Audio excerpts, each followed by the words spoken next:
Irish guy, and thanks Wayne, because right now, I feel cheated. Now yes, I realise having said that line, I'm probably now in danger of being sued for using Colleen's catchphrase, but still, forget the fact that for years, the media painted this world-class footballer as some sort of stupid ogre who stinks of cheese and menopause. Ever since the boy was 16, the media have tried to convince us all that he's got sawdust between the ears, like a male version of Katie Price, that he's probably the same type of guy who still needs his mum to tie his shoelaces, and someone who shouldn't be left unsupervised in using the toaster. I mean honestly, even him trying to make a sandwich, he'd be so confused he'd probably wind up trying to butter his tongue, right? But in the last couple of years, the press have switched, and suddenly we're being told that Wayne Rooney is a tactical guru, the next managerial genius, the English version of Pep, a future England and Manchester United boss, right? Well, just like Frank Lampard, this man's good work at Derby County has blew his reputation up in the press, and so sorry Wayne, but you've had a shocker here. Go back to January, and there's a man who turned down job interviews at Burnley and Everton. I mean, back then, those links were credible. The man had been given a crippled Derby County team and still had them winning 4 out of 5 games. I mean, 3 of them were clean sheets. I mean, lads, Fulham, our team who scored over 100 goals last season, they won 7-0 thrice. And the previous month, Rooney's ramshackle team left Craven Cottage with a clean sheet. Already the team's 5th 0-0 draw of the season, and it was only in November. Those players were fighting for him, honestly. I mean, this would be like if Rooney was a basketball coach and somehow managed to get someone in a wheelchair scoring slam dunks. I mean, whereas before, they could only ever dream of scoring in the sink, right? By the way, trying to hit 150,000 subscribers as soon as possible. If you're new here, just be an absolute legend. Just hit that fat red button. I'll time you. Let's see how quick you can do it. I'll give you 4 seconds. What a legend. Anyway, back into the video. But since then, 12 defeats and early relegation. I mean, fine. Nobody blames Wayne. And in fact, this is a man being hailed of showing loyalty to the club. Honestly, this is a wanted man in the Premier League. And yet, he was choosing to handcuff himself to the boat as it sank to the bottom of the sea. I mean, this is one of the most famous athletes on the planet. And yet, he was seemingly agreeing to sit on bus trips to Bolton, Fleetwood and Cambridge. I mean, I commend his loyalty. I didn't expect it from a man who's largely used his wife's feelings as toilet paper to wipe his knob, choosing to remain a Derby employee. Fair play! But lads, I can't be the only one who wanted to see a tactical battle between Rooney and Joey Barton in a League One dugout. I mean, there'd be so many scout swear words, you'd swear you were sitting in the corner of a chippy and bootle. I mean, next season, even a managerial battle with Rooney and Jimmy Floyd Hasselbank. I mean, for League One standards, that's a sexy standoff. 2 of the greatest strikers the Premier League has ever seen, and they're in League One together. Or a battle of wits with Scott Brown. You know, the former Celtic skinhead who looks like he headbutts grannies on the bus. I mean, Christ above, the poor kids in Glasgow. If they went trick-or-treating at this man's house, they'd probably have had boiling soup chucked in their face. But Rooney said no and walked away. Fine, no problem. I'm guessing this fella was sick of the financial disaster at the club. I mean, to the extent where he's probably forced to turn up at the training ground at 6 a.m. and mow the lawn himself. I mean, considering he was hands down the richest employee at the club, I wouldn't be surprised if his car was stuffed with boxes of cereal for his players. I mean, honestly, they probably couldn't afford electricity for the canteen, so for breakfast, all the players probably had a picnic on the pitch. But 2 weeks later, England's next great managerial hope is moving back to the MLS. I'm sorry. What? Wait, what?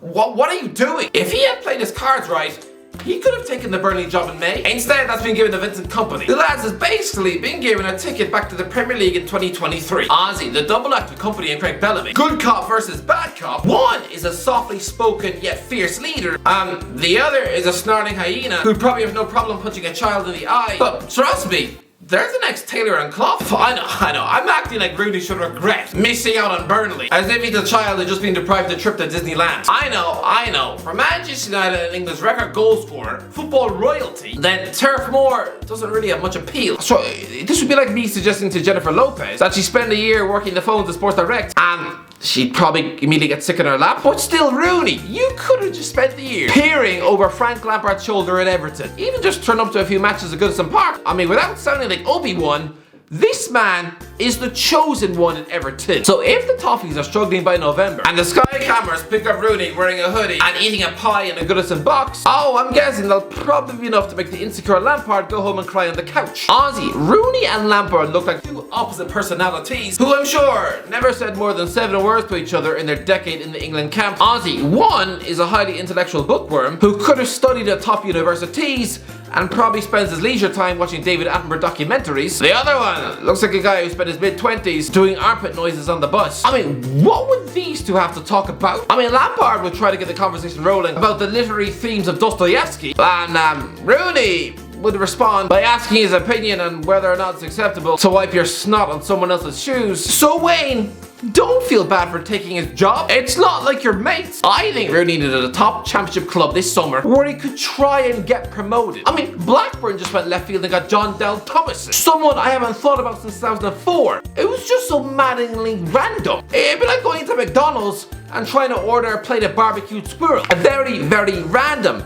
This would be a bit like if Bristol City just go and appoint Henrik Larsson. But Blackburn Rovers would have been perfect for Wayne Rooney. A big club, a former Premier League champion, and wanting promotion. It just makes sense. But no, instead of waiting for a championship or Premier League opportunity to come up this year, and I promise you, the first Premier League manager would get sacked before Christmas, and I guarantee you Rooney would be mentioned as a successor, whether it's Bournemouth, Southampton, Fulham, even someone like Leicester City. This man would have been given an interview, but instead, you're going to America to join a team who just lost 7-0 to Philadelphia. Wayne, why are you choosing to manage absolutely wretched, putting standard football teams? It's like a guy with a track record of going out with female alcoholics. Yeah, have fun when she tries to cut off your hair in your sleep. They've lost 10 of their 17 league games this season. They're second bottom in the MLS. In the MLS, you can stumble upon one or two recognizable, formerly world-class players in every team. But DC, who are their foreign players? What, Brad Smith, that former Bournemouth Aussie left-back who's clearly got sausage rolls for feet? I mean, their biggest star is Ola Kamara. I mean, he was once seen as a Norwegian goal machine before Erling Haaland, and even before him, Josh King made Kamara, by comparison, look like a human wheelie bitch. Choosing to join the MLS, a place where your wife didn't settle when you were there as a player. But Chris, Colleen just had a stressful year where she's repeatedly been to court, and you want to drag her back to Washington, a place where she clearly enjoyed it about as much as any of you would enjoy living on a farm in Bangladesh for 18 months, just waking up every morning to breastfeed pigs. Doesn't sound great. Honestly, Rooney's career is just DC, then DC, then DC. Sounds like the literary adventures of a comic book nerd. What Premier League chairman are going to look to hire someone from the MLS? It doesn't happen, Wayne. People say it worked out for Patrick Vieira doing it this way. No. What attention did Paddy get from Premier League clubs when he was working with New York City FC? Sure, he was linked with Newcastle when he was the youth coach at Man City, but specifically, between 2016 and 2018, can anyone remember any Premier League interest in him? If you're managing in America, then out of sight, out of mind. It might sound bleak, but for those 2 years, in the eyes of English chairmen, he might as well have been dead. This guy had to move back to a European league via Nice before any Premier League club would look at him. And even then, he'd been out of the MLS 3 years and he still looked like a wildcard pick. I mean, was 3 years worth of showers really enough to scrub the stench of the MLS off Paddy? I mean, this man at Arsenal was football royalty. So, bit weird to go from Nice to Crystal Palace. Although, speaking of royalty, there is one old man I can think of who'd probably like to get off with someone's niece in the Palace toilets. Underage niece, I might add. But Wayne, what are you doing? What happens if he fails at DC United? Suddenly, the great battle job at Derby County will be forgotten, and instead, he'll just be remembered as the guy who got relegated to League One and who couldn't hack America. If you cannot crack America, then forget the MLS. You're the next JLS. People love a stat, and his only managerial gig so far, forget the context, it was still a 28.2% win record. I mean, what does he really know about winning matches as a manager? I mean, you know, and I know that he did a great job at Derby in impossible circumstances, but give it a few years, and chairman will look at him the same way you'd look at a CV consisting of nothing but 3 summers painting fences in Tunisia. I think this is a terrible choice from Wayne. Sure, we might see him get some nice selfies with David Beckham and Gareth Bale on the pitch. We might see him running into Joe Biden down the shops. Maybe he'll even get invited to a few parties at Snoop Dogg's house. And I guarantee you, we'll see this fella mumbling through 20 awkward minutes on Jimmy Fallon. But other than that, Wayne, in a few weeks, you'll be in a dugout shaking the hands of Phil Neville. I think then you'll realize you've hit rock bottom. I mean, this is a managerial ghost. Because this is a guy who was offered a Premier League job at Stoke 9 years ago. That same summer, he also applied for the Everton job to replace David Moyes. And yeah, now he's at Inter Miami. Name me one chairman who wants this wet blanket of a coaching sneeze in the Premier League now. I mean, the only reason he got his current job is because he used to get drunk and hit on barmaids with the club's owner 30 years ago. I mean, imagine any woman trying to pick between David Beckham and Phil Neville.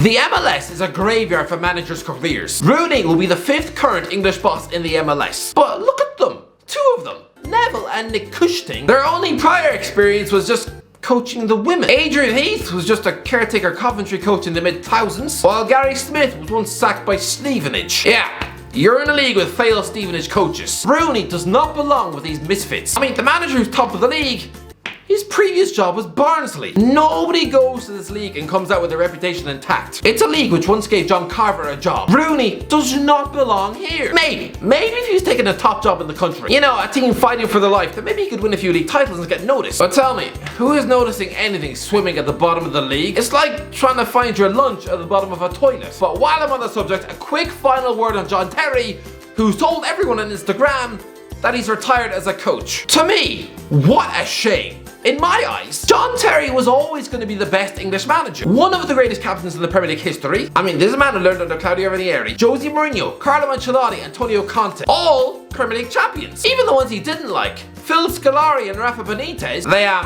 they still won the World Cup and the Champions League. Being the captain for every one of these managers, I'm guessing that right now, this man is basically a football pie filled with world-class managerial ingredients. I mean, even for when taking the England job, forget the 7-1. Both Scolari and Gus Hiddink were international masters. So I reckon JT, I'm gonna say it, he would eventually have been an upgrade in Gareth Southgate. And Southgate's done a good job. So to hear him retiring now, it's just a bit of a shame. What might have been? What do you think? Let me know what do you think? Has Wayne Rooney destroyed his career? Let me know in the comments. If you enjoyed the video, don't forget to subscribe. As always, I'll talk to you in a while.